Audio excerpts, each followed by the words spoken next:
Hi, I'm Wendy Zukerman, and this is Science Versus. Before we get into today's episode, I just want to say that we're getting advertising from various companies about AI products, but we are going to be rethinking our policy on all of this.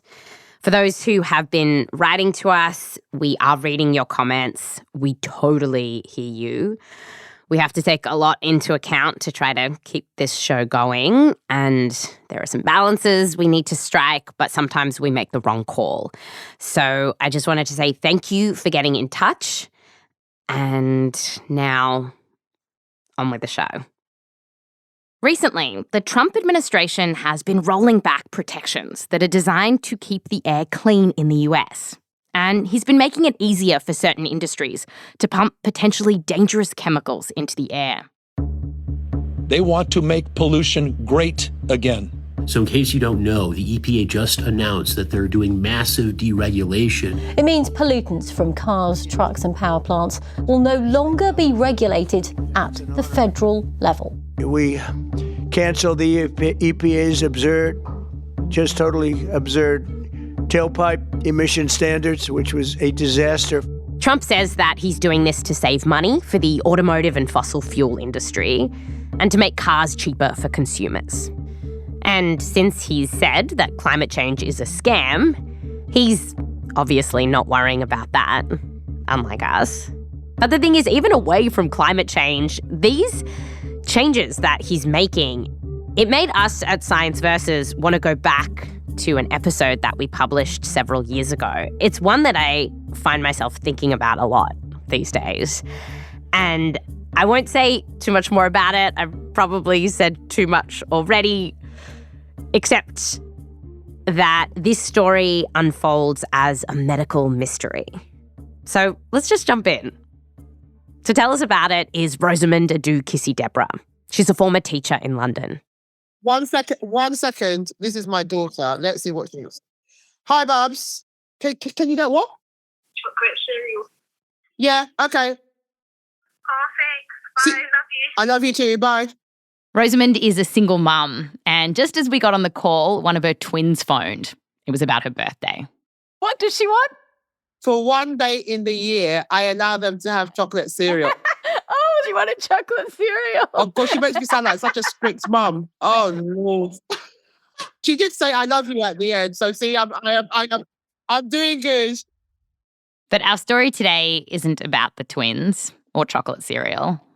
It's about Rosamund and her oldest daughter, Ella. She was the big sister to those twins. She had big brown eyes and often wore her hair in braids. Rosamund told us that she loved to swim and bike, and she was super competitive. Like she would play chess, collect balls, so she was into board games. She was into beating people, like luring people in, pretending that, like a chess game was equal. That when you got comfortable, bang, bang, bang, checkmate. Mom, would you like to play chess? No, thank you very much, Ella. I don't want to play chess with you. So Ella was smart. At 9 years old, she was picking up Jane Eyre. And just the other day, Rosamund found this book that Ella had been reading. It was called The Observer Book of Genius. So who did Ella compare herself to? I thought, let me have a look in there.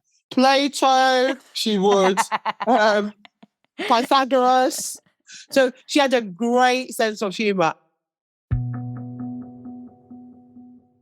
But a few years before all this, Ella's life had taken a turn. It started in October 2010, when she was 6 years old. Ella and her mum had gone to visit the Monument to the Great Fire of London. It's this tall tower, and to get to the top, you have to walk up more than 300 steps. So together, they were climbing this tall tower. But weirdly, Ella was struggling. She'd been a little sick, had a bit of a cough. And when she was climbing up the stairs, she said, I can't climb up the stairs. And then I remember, typical mum, I said, you've only got a cold. Little did I know, it was the beginning of the end. That night on the way home, Ella fell asleep on the train, which was also strange. And from there, things got bad. Quickly.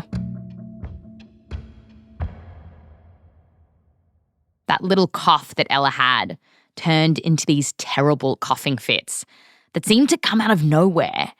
Sometimes she'd cough so hard that she couldn't breathe. What used to happen is she used to get so much mucus, her lungs would collapse and she would stop breathing. So we had to resuscitate her to live. And because oxygen wasn't getting into her brain, sometimes she'd have a seizure and even pass out. And by Christmas time, she had been admitted to ICU for the first time. She was admitted to hospital 28 times. 28 times? Yes. Yes. So she had hundreds of attacks. And the scariest part of this was that Rosamund didn't know why any of this was happening. How did her kid go from being perfectly healthy to being in the ICU in just a couple of months? Ella would go to some of the best doctors in London, many different hospitals, and yet no one could tell them what was going on. After the break, the story of Ella's medical mystery and how it made the invisible visible.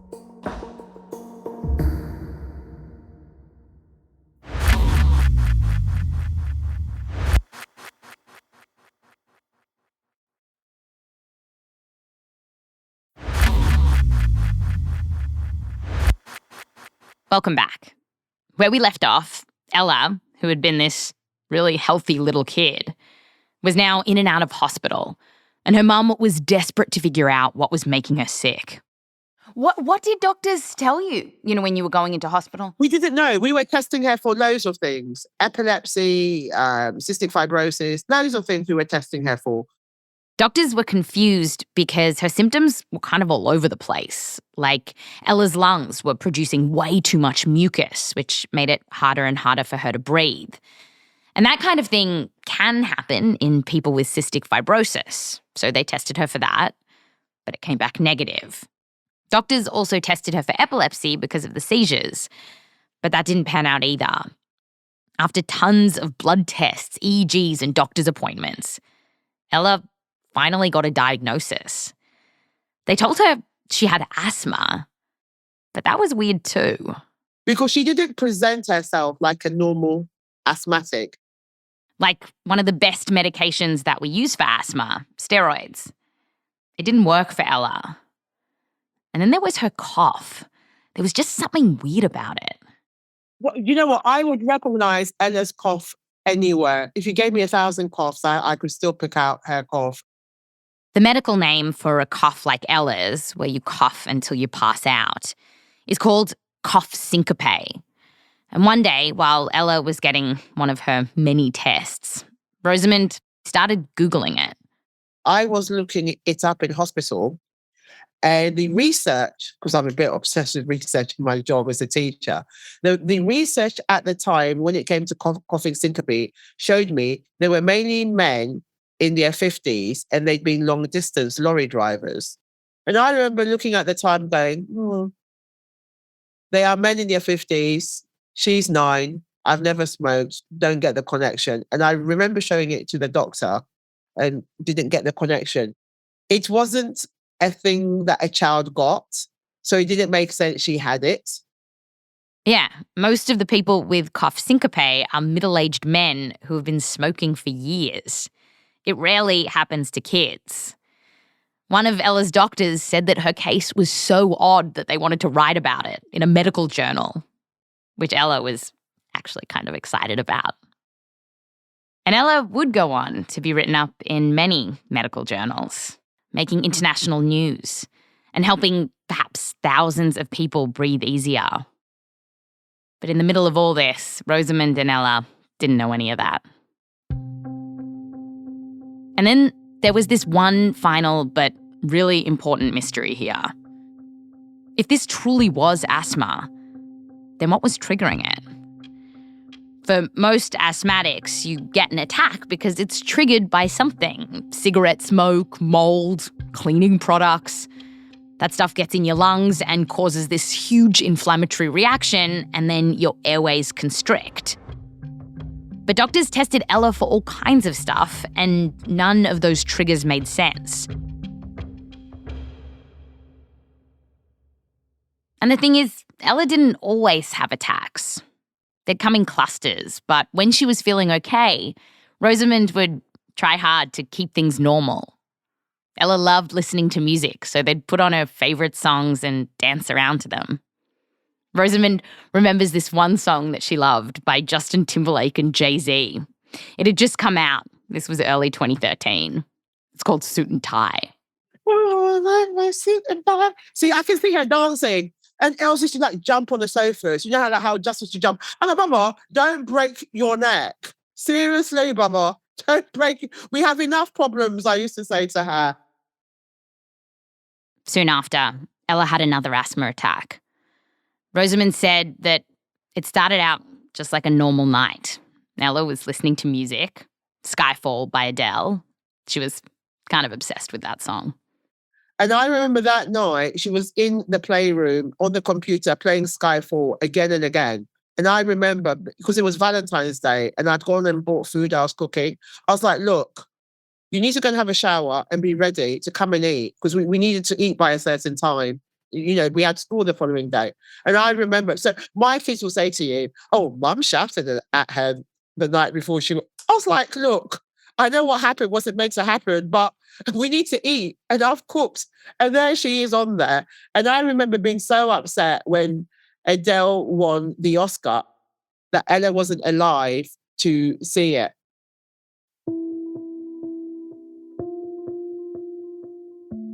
Ella had a coughing fit that led to a seizure and then a heart attack. She died in the middle of the night at 3 a.m. on February 15th, 2013. In the UK, when someone dies of unknown causes, a coroner is called in to do the assessment. In 2014, the coroner declared that Ella died as a combination of acute respiratory failure and severe asthma. But still, none of this made sense to Rosamund. And she still wanted to understand what had triggered the attacks. What killed Ella? It was important to know why she died. She has siblings, and I knew as they got older, you know, what was I going to say? She got asthma. Why? How? I had no answers. The coroner's report was mostly useless to Rosamund.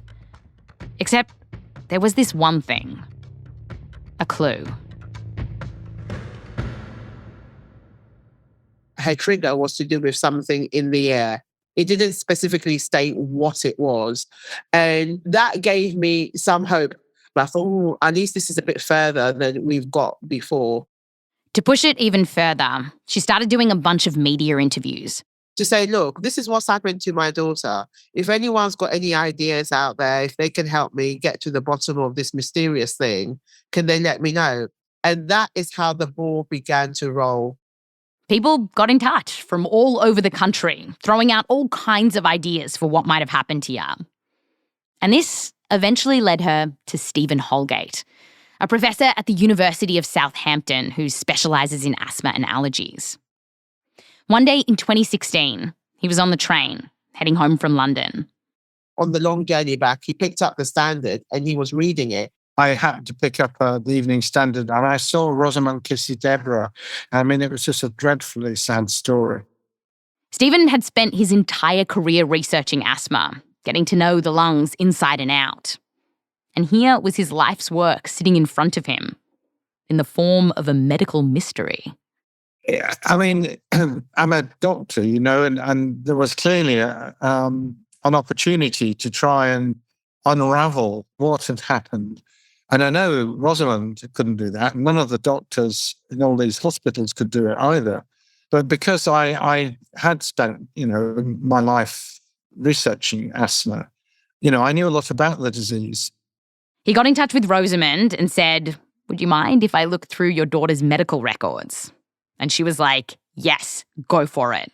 Handed them over, and Stephen dove in. Mounds and boxes of hospital notes and GP records and all the rest. Stephen also went to the hospital where sections of Ella's lungs were being preserved. He pulled out these tiny lung scrapings that are about the size of a fingernail, put them under the microscope, and straight away, he saw something odd. And what I saw in the sections was almost unbelievable, really. The lining of her lungs, which should protect them from gunk in the air, had been totally destroyed. It's as if you'd lost your skin and had kind of raw areas underneath. In a healthy lung, you should see these lovely cells that look like columns with little hairs. But with Ella, those little columns had been replaced by a totally different cell, one that pumps out mucus. And this was mucking everything up. This lining had in large areas had peeled off and was rolled up into the airway itself, was coming away and was rolling up with mucus, very sticky, viscid mucus. So she had these large plugs of mucus that blocked her airways. You are supposed to have some mucus in your lungs, and it's helpful. It captures gunk in the air and helps you to cough it out. But Ella's lungs had become a bit like a mucus factory. Stephen looked for signs of what might have been irritating her lungs so much, like a bacterial or fungal infection. But nothing could explain this. But then a new clue emerged away from the lab. Something that clinched it for him. We were, I suppose, I hate to use the term fortunate, Wendy, but I mean, in a way it was. It just so happened that there was a monitoring station for air pollution 1 mile from Ella's house. An air pollution station. It was monitoring stuff like nitrogen dioxide, which gets spewed out by London traffic and can damage lung cells. Now, by this point, Rosamund already had a lawyer to help out with Ella's case, and so her legal team and Stephen got to work. Here's what they did. They matched up the pollution levels for the days surrounding when Ella would have these really bad attacks. And bam. We could see the local air pollution levels were astronomically high. Illegal levels of nitrogen dioxide. Oh, gosh. The team found a pattern. So Ella's attacks would come in these clusters, and mostly they hit when pollution levels were particularly high. Much higher than the World Health Organization sets for maximum safe levels of pollution, and higher than the UK government is supposed to allow. And in the days before Ella died, the pollution levels were bonkers in her neighbourhood. Through his academic research, Stephen had suspected that air pollution might have played a role here. But now, here was the evidence, and he was sure. Pollution had been triggering Ella's asthma attacks. And it all made a lot of sense, because it turned out that Ella's family lived near one of the busiest roads in London. So all of Ella's life, she'd been breathing in lots of car exhaust and other pollution. When Rosamund found out about all this, she was shocked. Like, what, the air is what's killing her. What I now know is every day she was going out on her bikes, she was really active. She was breathing in the air around, even in the garden. It's kind of a bit hard because the pollution is invisible. You can't see it with the naked eye. We're still not sure why Ella's asthma was so deadly. Like, one of her siblings has asthma, but it's not nearly as bad. Stephen thinks it's perhaps some very unlucky genetic predisposition. But what Stephen did know was that every time little Ella breathed in all that pollution, it kept irritating her lungs more and more and more until it destroyed them.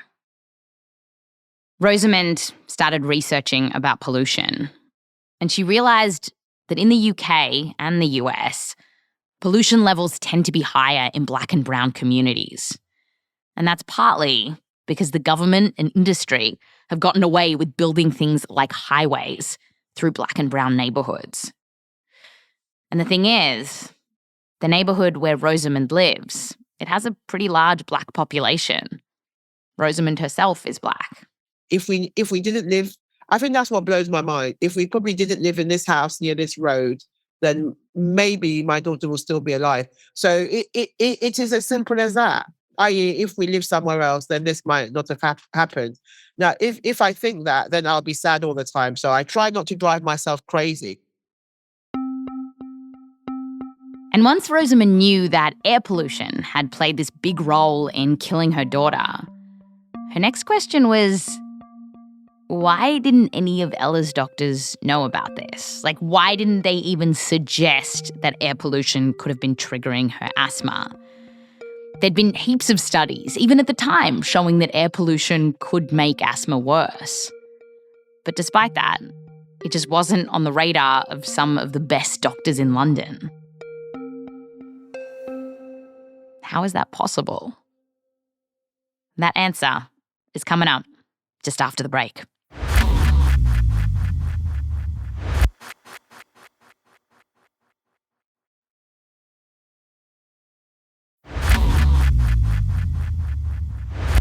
Welcome back.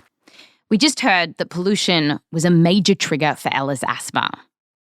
But until Stephen and the team came along, none of her doctors had even suggested it as a possibility.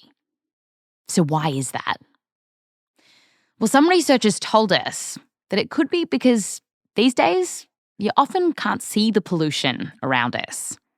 It's a little out of sight, out of mind. And that is not how it used to be. In fact, London used to burn so much coal that the air turned this gross pukey colour. When that happened, it was known as a pea super. So, time for a bit of history, and then we'll get back to Rosamund's story.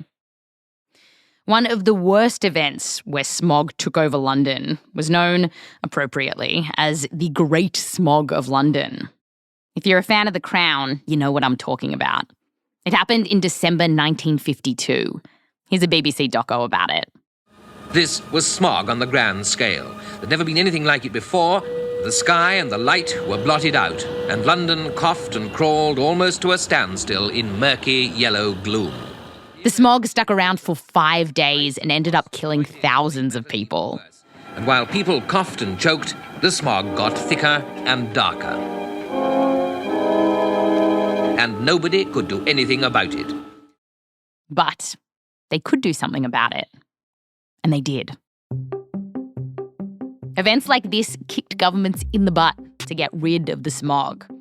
In places like the UK and the US, where similar events happened, they started passing Clean Air Acts to cap how much gunk power plants, homes and cars could spew into the air. And these laws, they made a big difference. Car exhaust is safer than it used to be, and many power plants now have doobie whackers on them, like scrubbers, to keep some of the pollution out of the air. So yeah, for London, no more pea supers. But over the years, scientists have come to realise that the invisible stuff that is still getting pumped into our air, it can do some dangerous things to our health. One researcher told me it scares the shit out of her. This pollution can break down into teeny tiny pieces about the same size as bacteria. They float in the air, and when you breathe them in, they're so small that they can just sneak inside us. Here's Stephen again. We know that these pollutants can penetrate the lung and pass through into the bloodstream and circulate to all parts of the body now. Really all parts of the body? Yeah. Brain, the heart, the pancreas. And Stephen says air pollution is now being linked to all sorts of diseases. Coronary heart disease, dementia, diabetes. It accelerates blindness. Blindness? Yeah. Yeah, it's thought that tiny bits of pollution can mess with our retina, increasing our risk of eye disease. And some of these bits of pollution are so small that they can actually cross the placenta, potentially affecting fetuses. They can even get into our brains. We're still working out exactly what all of this means, but some of the other effects of pollution are more clear. Like, besides fouling up our lungs, we've known for years that crap in the air increases our risk of getting heart disease. For example, a study of around 500,000 older folks found that those living near a highway or busy street were 30% more likely to die from coronary heart disease than those living further away. And that's why, for years, places like the World Health Organization and the EPA had been lowering what a safe level of pollution is. But the truth is that almost nowhere in the world actually meets those standards every day. And actually, this big report just came out last month from the American Lung Association, and it says that nearly 50% of US kids now live in a place with unhealthy levels of air pollution. So even though it's really rare to get sick like Ella did from pollution, to Stephen, he sees what happened to her as an extreme example of what's happening to all of us. Ella really was like the canary in that she was able to sense the pollution and be a warning to others and a warning to government, really, that something needs to be done about this. And so Rosamund hatched a plan. She wanted to get air pollution listed on Ella's death certificate. And if she could do that, it would be a world first. Rosamund wanted the real reason that Ella died to be official, but she also thought that perhaps Ella could put a face to all these awful statistics about what pollution is doing to us. Her lawyer also thought that it would open the door to more lawsuits for other people to force governments around the world to clean our air. So can you see, as the journey was going on, the whole thing then got bigger and bigger. But I am very honest to say, in the beginning, it was definitely all about her. But getting air pollution on a death certificate, it was going to be tricky. Rosamund had to go to a court to convince a coroner that there was a direct link between pollution and Ella's death. And even though we have statistics showing that pollution contributes to millions of deaths each year, it's actually really hard to point to a person and say air pollution killed them. But with Ella, the data was so damning. She was living under illegal levels of pollution. And so Rosamund thought she could do this. There would have not been any point knowing all that research and failing in court. That wasn't going to help anything. So the most important thing still was to get that on her death certificate. In late 2020, almost 8 years after Ella died, the second inquest into her death began. Stephen was an expert witness. Did you think you'd win? Was it like you thought this was a slam dunk? I had no idea what would happen. What I did know was that I knew about asthma. I knew about Ella because I'd spent the last 2.5 years poring over all this material. And as Stephen remembers it, the government lawyers really put him to task. My evidence was only about nearly 2 hours, but my God, they really tried to put me through the mincer. He kept saying, "You will agree," he pointed to some document. We had a bunch of documents about 2 feet high. And every time he said that, and I said, "No, I do not agree with that." And actually, that is wrong. After all the evidence was presented, the coroner had to decide, did pollution kill Ella? I remember the agonizing wait. It was really a stressful time. In the first ruling of its kind, pollution from busy roads, a coroner found today, contributed to the 9-year-old's premature death. Ella tragically made history when she became the first person to have air pollution listed as the cause on her death certificate. Today, a victory for her mother. A coroner's inquest found that air pollution made a material contribution. La justice britannique vient de reconnaître le rôle de la pollution de l'air dans son décès.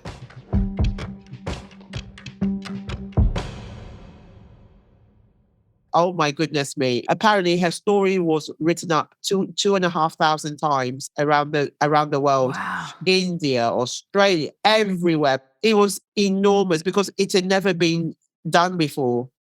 Ella is the first person in the world to have air pollution on her death certificate. The new coroner's report listed air pollution, along with asthma and acute respiratory failure, as Ella's official cause of death. And since that happened, things have been getting better. The council where Ella lived has made it way easier for people to find out what's going on with the pollution on any given day. And doctors' groups in the UK are updating guidelines and training manuals to make sure that doctors know that air pollution can trigger asthma. And in London, they already had this program that basically charges a fee for some of the dirtiest cars and trucks, but it was only in central London. So after this decision came down, they decided to expand it even further to neighbourhoods like where Ella lived. And today, it now covers all of Greater London. And it has worked to make the air cleaner. The city reported that since that program started, nitrogen oxide levels have dropped almost 30% across all of London. Stephen told us that this case, this little girl, was able to break through and stir up real change when tons of research, mountains of papers on air pollution and asthma, didn't. I can't tell you what a big impact this has had. You can have all the epidemiology in the world, but having the story of a single mother and a child, with real facts, actually is more influential in many ways than all of the sort of complex statistics and everything else put together. We now know the detrimental impacts of air pollution on the public's health. So can you see how much things have changed compared to where I was?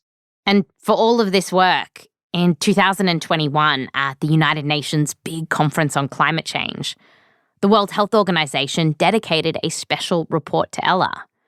Right there on the cover, it says, "In memory of Ella Kissi-Debrah and all other children who have suffered and died from air pollution and climate change." Oh my gosh. It shows you the enormity. And you know what? It's too big to even contemplate it. I don't sit there, as you can see, when you first jumped on, I'm trying to organize my twin's birthday. I don't sit there and think, oh, you've achieved this enormous. Then it will get too big. So I continue on my journey and do that. And I try and be a good enough mum as I am for my other. I don't sit there and say, oh, this enormous thing. No. But Rosamund knows that what they've done so far, it's not enough. She quit her job as a teacher and became a full-time clean air advocate, giving speeches, starting a foundation, and organising protests. She wants our air to be cleaner.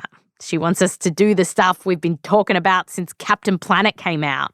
Burning less fossil fuels, having fewer cars on the road. And the vehicles that are on the road need to be electric and run from the power of the wind and the sun. We also need to be thinking about things like preventing wildfires, because scientists say that wildfire smoke in some places is starting to reverse the decades of progress we've made on improving air quality. And Rosamund says that these changes, like getting off fossil fuels, we need to do them anyway. Fossil fuels are killing us, and they can do it any which way they like. Sooner or later, they're going to have to address it. What do you think Ella would make of this work that you've done and all of this? The fact I'm talking to you guys in the States now. Oh, let me think of something. I think she'll be very proud, seriously. She'll be I don't know, it's really difficult because her aim was to be a pilot. And we had started steps towards that. She was very clever, like I said to you. She was passionate about flying. And ultimately, the air that she loved so much was, in effect, killing her. So I don't know what she would say about that on a very serious note. So she was here. She definitely made her voice heard. How would she feel? I think she'd be quite happy we're talking about her today, if you ask me.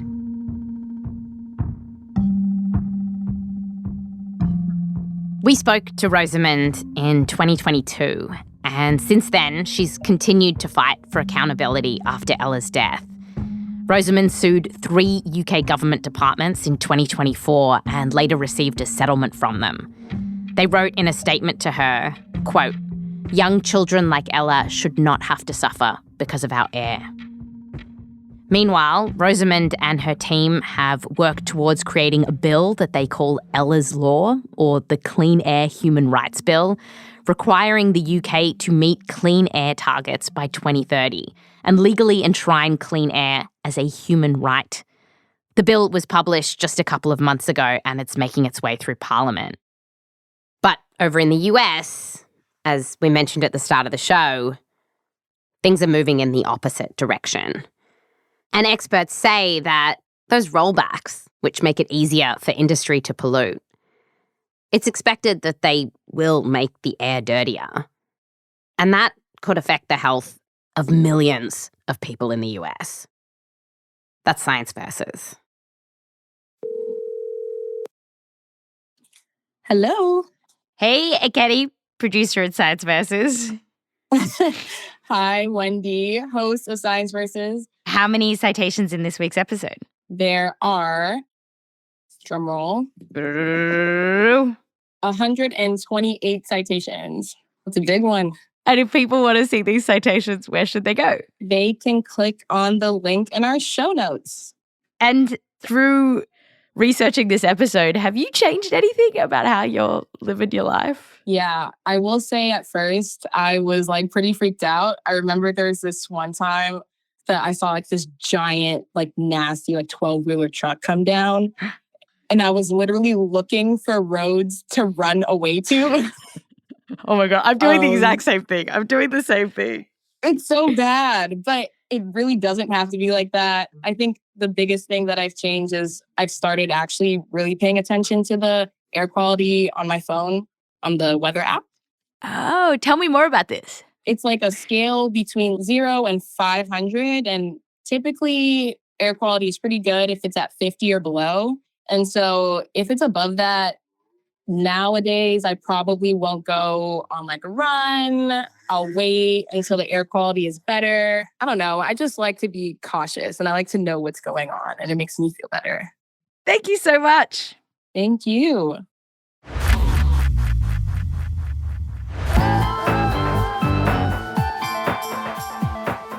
This episode was produced by Ekedi Fausther-Keeys with help from Rose Rimler, me, Wendy Zukerman, Michelle Dang, Meryl Horn, and Courtney Gilbert. We're edited by Blythe Terrell. I'm the executive producer. Extra help by Tejan-Thomas, Nicole Beemsterboer, Kendra Pierre-Louis, and Alex Blumberg. Fact-checking by Erica Akiko Howard. Mix and sound design by Bumi Hidaka. Music written by Bumi Hidaka, Peter Leonard, Emma Munger, Bobby Lord, and SoWylie. Thanks to all of the researchers and experts that we got in touch with for this episode, including Jocelyn Coburg, Professor Vernon Morris, Dr. George Thurston, Dr. Lauren Zajac, Dr. Jennifer Burney, Dr. Shakobi Wilson, Dr. Melissa Burrows, Dr. Wei Peng, Professor Barbara Hoffman, Dr. Michael Craig, and Dr. Wes Austin. A special thanks to Rachel Humphreys, BBC Motion Gallery, Getty Images, Jonah Delso, Jackie Yanos, the Zukerman family, and Joseph Lavelle Wilson. I'm Wendy Zukerman. Back to you next time.